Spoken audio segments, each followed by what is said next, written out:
واش عمرك فكرتي بلي نهار كتوصل لداكشي اللي كيجريوه كاع الناس، تقدر تلقى راسك خسرتي اهم حاجة عندك، خسرتي نفسك.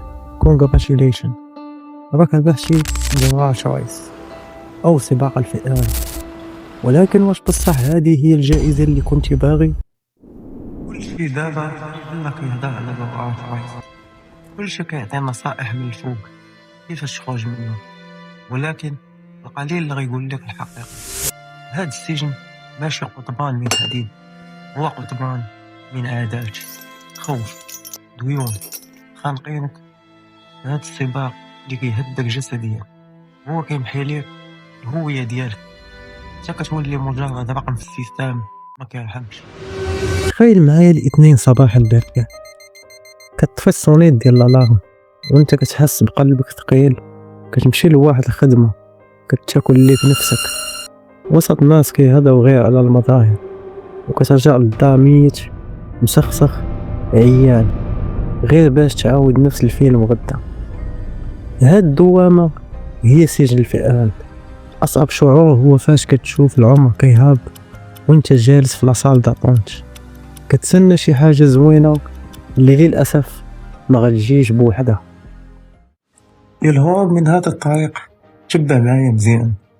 الحل الأول، حبس الجاي شوية، سد ودنيك على الصداع ديال المجتمع وجبد بلوكنوت، سول نفسك شنو هي الحاجة اللي غنديرها ومنحش في الوقت كيدوز فيها وخا ما تخلصش عليها، تما فين كاين المفتاح.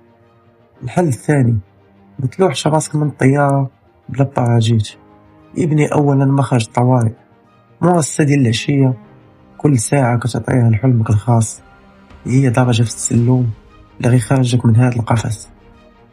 الحل الثالث، تعلم تقول لا، لا لرضا الناس، لا للمصاريف الزيادة، غير باش نبان واعر.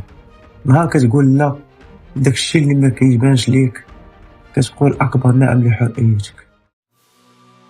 القفص ما مسدودش بالقفل، مسدود بالخوف اللي داخل فيك وفيا وفي أي واحد.